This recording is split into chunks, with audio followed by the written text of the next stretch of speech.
चित्रकूट में खबर का बड़ा असर। राज्य महिला आयोग की सदस्य ने किया सामुदायिक स्वास्थ्य केंद्र का निरीक्षण।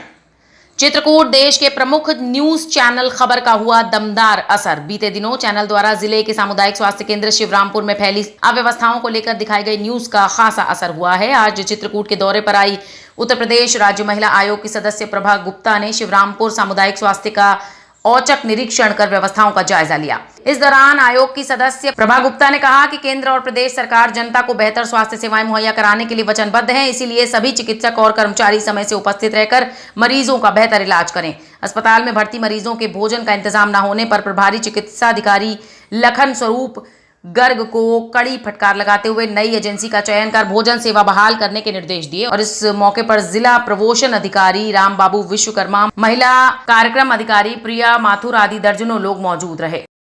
उत्तर प्रदेश सरकार के मंशा के अनुरूप जो स्वास्थ्य सेवाएं हैं सभी के जन जन तक पहुंचाने के लिए जो सुविधाएं दी जा रही हैं वहां पर क्या व्यवस्थाएं हैं उसको देखने के लिए महिला आयोग के द्वारा हर जनपद में जो CSC PSC है और जो वैक्सीन सेंटर है जहां पर वैक्सीनेशन किया जा रहा है, वृद्धाश्रम है कि वैक्सीनेशन हुआ है कि नहीं हुआ, उनका निरीक्षण किया जा रहा है। औचक निरीक्षण है।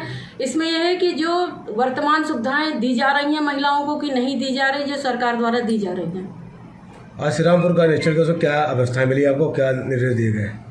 देखिए मेरे द्वारा शिवरामपुर में भी किया गया, जिला अस्पताल जो महिला और संयुक्त रूप से चल रहा है पुरुष का, और वैक्सीनेशन सेंटर भी देखा गया। तो शिवरामपुर में और यहाँ पर भी शिवरामपुर में तो एक अव्यवस्था थी कि जो भी पेशेंट था जिनको भोजन की व्यवस्था नहीं हो पा रही थी, जब वहाँ के MIC से पूछा गया कि आखिरकार व्यवस्था क्यों नहीं यहाँ पर भोजन की, उन्होंने कहा कि मैंने 1 महीना पहले CMO को लिख दिया था परंतु अभी तक मुझे स्वीकृत नहीं मिली है। पुराना ठेकेदार जो है भोजन की व्यवस्था नहीं कर रहा है।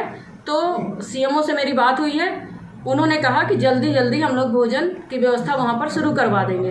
दूसरी व्यवस्था वहाँ पर यह मिली कि वहाँ पर जो केयर करने के लिए परिवार से लोग आ रहे थे बिना मास्क के ही घूम रहे थे, और जो भी पंजीकरण के लिए थे वो भी मास्क नहीं लगाए थे, वैक्सीनेशन के लिए आए थे वो भी मास्क नहीं लगाए थे। तो मैंने उनको कहा है कि आप सैनिटाइजर और मास्क अनिवार्य रूप से रखिए, और जो भी बिना मास्क के मान लीजिए केयर टेकर आता है, जो भी उनके परिवार से आता है, अगर आपके पास मास्क नहीं है तो उनको कहीं मास्क लगा के आए, नहीं तो अंदर मत आने दीजिए।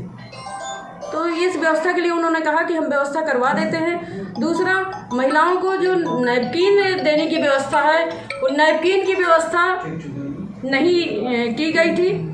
उनके लिए भी कहा गया है कि आप नैपकिन की व्यवस्था महिलाओं को, क्योंकि स्वच्छता, देखिए कोविड-19 का जो समय चल रहा है वो स्वच्छता बहुत ज़रूरी है, इसलिए उनको दिया जाना चाहिए। CMO ने भी माना कि हाँ हम व्यवस्था करवाते हैं, और यहाँ पर भोजन की व्यवस्था जिला चिकित्सालय में की जा रही थी और यहाँ पर भी नैपकिन की व्यवस्था नहीं की गई थी। और जो महिलाओं को जो डिलीवरी के बाद महिलाएं आ रही थी जच्चा बच्चा, उनको वहाँ पर कंबल वगैरह चादर की व्यवस्था नहीं की गई थी ओढ़ने के लिए, उसके लिए भी कहा गया है। उन्होंने कहा ये हम सारी व्यवस्था जल्दी ही करवा देंगे। मैंने वृद्धाश्रम का इसी क्रम में निरीक्षण किया। वहाँ पर सभी लोगों को, जितने भी 51 लोग वहाँ पर थे, जिनके सभी लोगों को जो पहली वैक्सीन लग गई है, दूसरी अभी लगनी है, आगे लगेगी, ये मैंने जाके निरीक्षण किया वहाँ पर। ब्यूरो रिपोर्ट, न्यूज़ अब भारत।